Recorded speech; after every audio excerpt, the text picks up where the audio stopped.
네, 안녕하십니까. 자, 오늘 이 시간에는 수도권 광역 급행철도 GTX 있죠. 그것과 관련해서 지금까지 GTX가 교통혁명이다. 뭐 이러면서 장점이 많이 부각이 되어 있죠. 그런데 경기도에 경기연구원이라고 있나 봅니다.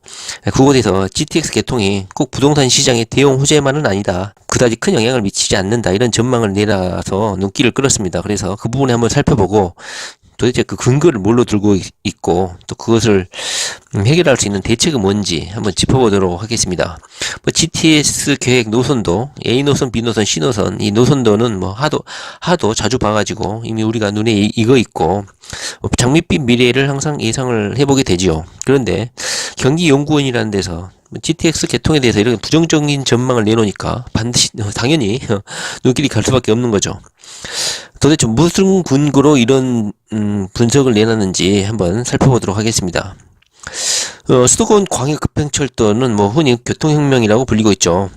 현재 A 노선, B 노선, C 노선 이 세 개 노선이 계획되어 있고 지도를 보면 아시겠지만 A 노선, B 노선, C 노선이 이렇게 지도를 대각선으로 가로지르고 또 중앙을 관통하기 때문에 수도권 전 지역을 아우를 수 있다는 장점이 있겠죠. 그리고 일반 철도보다 속도가 3배, 4배 정도 빠르기 때문에 수도권 외곽 지역의 주택들은 거기서 출퇴근하는 사람들은 서울 접근성이 크게 개선될 것이라는 기대가 있습니다. GTX 주변 집값이 이미 계획만 발표됐는데도 가격이 들썩이고 있는 상태입니다. 그리고 직접적으로 그 역 주변은 가격이 천정부지로 올라 있는 상황인 것이죠. 근데 경기연구원이라는 데서 이런 GTX 개통이 부동산 시장에 특히 집값에 별다른 호재로 작용하지 않을 것이다. 이렇게 분석을 한 연구가 있습니다. 그 이유를 4가지로 들고 있는데요. 첫 번째로 운임이 그 지하철보다 2배 정도 비싸다. 그리고 현재보다는 10만원에서 많게는 20만원까지 요금을 더 지불하게 될 것이다. 이렇게 예상을 하고 있습니다. 현재 그 GTX A 노선의 정확한 요금은 공개되지가 않았는데요. 현재까지 공개된 GTX 요금은 사업자인 신한은행 컨소시엄이 2018년 3월에 제시한 사업 제안서에 요금표가 나와 있습니다. 대략적인 금액인데 사업 제안서에 따르면 기본 요금이 10km 이내에는 2,419원 그리고 5km당 216원을 부과하기로 제안이 되어 있습니다. GTX A 노선 예비 타당성 조사 결과 보고서라든가 사업 계획서 등에 나와 있는 약간 거리를 파악해 예상 운임을 분석해 보면 일회 운임은 2,400원에서 5,600원 선으로 분석을 하고 있습니다. 구간별로 보면은 운정하고 긴텍스 구간이 2,419원으로 가장 낮았고 운정하고 동탄 거리가 멀죠. 5,659원으로 가장 높게 나타났습니다. 서울역, 삼성역 등 도심으로 이동할 경우에는 운정에서 서울역 구간에는 3,500원, 운정에서 삼성역 구간은 3,931원이라고 합니다. 네, 동탄에서 서울역, 동탄에서 삼성역 구간은 각각 4,147원, 4,579원, 운정보다 이렇게 비싸게 책정이 되어 있습니다.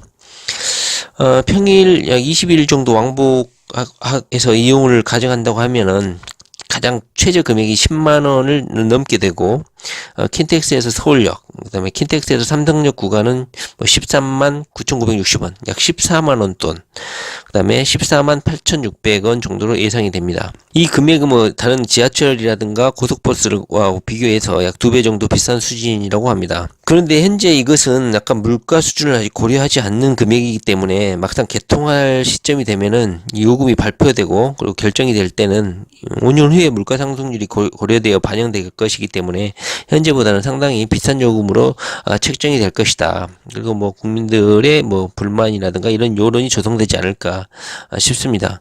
그리고 이 사업이 BTO 방식이라고 하죠. 투자비를 이용자 요금으로 해소하게 되어 있기 때문에 당연히 사업자 입장에서는 요금을 높게 책정할 수밖에 없게 되겠죠. BTO 방식은 아시다시피 민간이 시설을 건설하게 되고 건설이 완공이 되면 직접 시설을 운영해서 수익을 거두는 방식이 되겠습니다. 두 번째로 이유로 든 것이 약간 거리를 지적을 하고 있습니다. 당연히 GTX가 광역교통망이니까 약간 거리는 멀 수밖에 없겠죠. 지하철처럼 가깝게 역을 배치할 수 없는 노릇이죠. 서울 도시철도 약간 거리가 1.1km라고 합니다. 평균. 근데 GTX는 A 노선은 약 8km, 그다음에 B 노선은 6.2km, C 노선은 7.2km 정도로 6km에서 한 8km 이 정도로 장거리로 이렇게 책정이 돼 있어서 지하철에 비해서 6, 7배 정도 거리 간격이 있다고 합니다. 뭐 총 연장이 80km에 달하기 때문에 정거장 수가 10개 내외, 10개 안쪽이죠. 적기 때문에 뭐 이것을 꼭 비난할 수만은 없는 것이라고 저는 생각을 합니다. 저는 오히려 이거보다 개수가 더 적게 줄었으면 좋겠다고 생각하는데, 하여튼 뭐 정거장 역한 거리가 뭐 멀기 때문에 GTX 역을 이용을 하려면 승용차나 버스 이런 다른 교통수단을 이용해서 역에 접근을 해야 되는데, 환승이 불편하다면 GTX 활성화가 안 될 것이다, 이렇게 분석을 하고 있습니다. 뭐 GTX 역을 중심으로 해서 광역 환승센터를 구축을 해야 되고, 뭐 승용차를 이용해서 환승할 수 있도록 뭐 주차장을 설치를 한다든가 이런 주차장 확보가 필요하다, 뭐 이렇게 뭐 제안을 하고 있는 것 같습니다. 그런데 뭐 GTX 주변은 오히려 큰 복이죠. GTX 주변은 뭐 환승을 이용하지 않고 도보로 이용할 수 있는 거리라면 상당한 메리트가 있을 것이라고 생각합니다. 세 번째로는 뭐 40m에서 50m 대심도죠. 지하 깊숙한 곳에서 뚫려 있기 때문에 지하 승강장을 이용하게 될 것입니다. 근데 이 승강장을 이용하는데 최소 5분 이상이 소요된다, 이렇게 분석을 하고 있습니다. 그러니까 여기에 도착을 해서 환승을 하거나 기타 교통수단을 이용해서 여기에 접근을 했는데, 막상 GTX를 이용하려고 보니까 일단 땅속으로 들어가야 되지 않겠어요?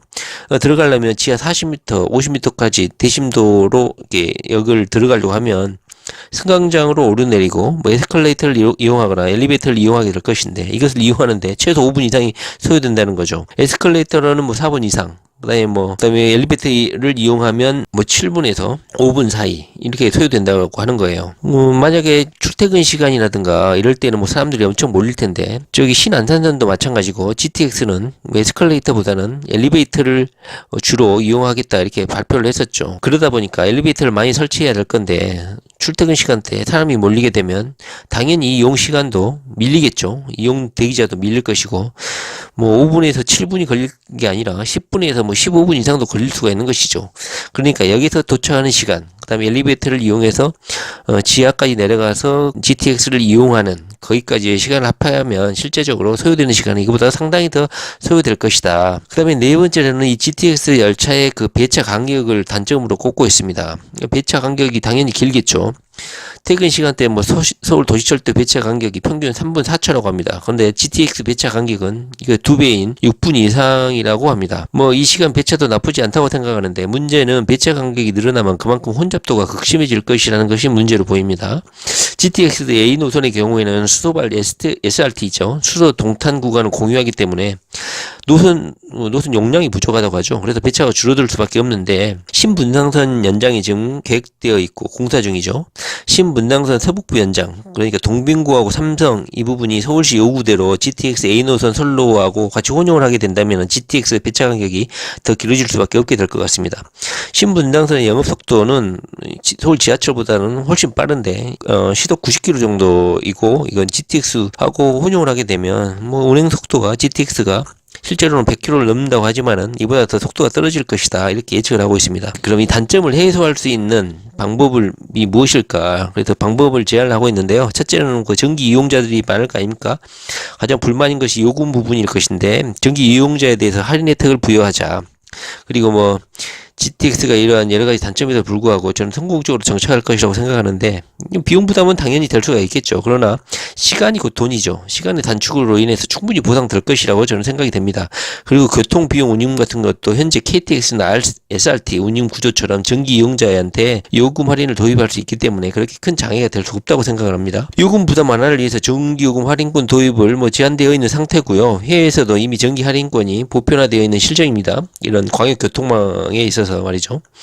영국 런던 같은 경우는 전기권을 7일, 뭐 1개월, 1년 기준으로 해서 뭐 61%에서 뭐 70%까지 요금을 깎아주고 있답니다. 뭐 엄청난 할인이죠. 그리고 전기권의 하나로 어떤 해당 구역, 해당 그 역과 역과의 이 사이에 그 구역을 해가지고 대중교통을 이용할 수 있게끔 하고 있다고 합니다. 그리고 이 대중교통하고 연계할 때 뭐 연계 할인도 해주고 있다고 합니다. 그러니까 GTX에다가 수도권 전체를 이용한다, 그러면 뭐 할인을 해준다든가,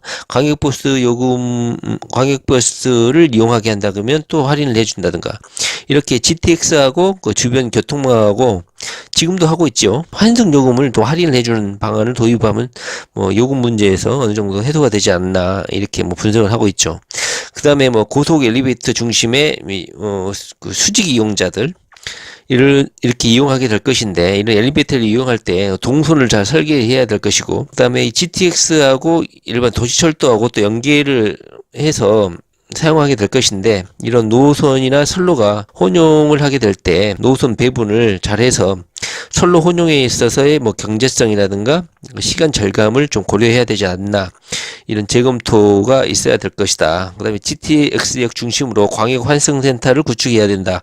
이것도 해결점으로 뭐 제시되고 있죠. 현재 실제 국토교통부도 GTX를 주요 거점으로 해가지고 복합 환승센터를 구상하고 있는 것이 현재 실제고요. 뭐 진행이 되고 있죠. 주요 역 중심으로는.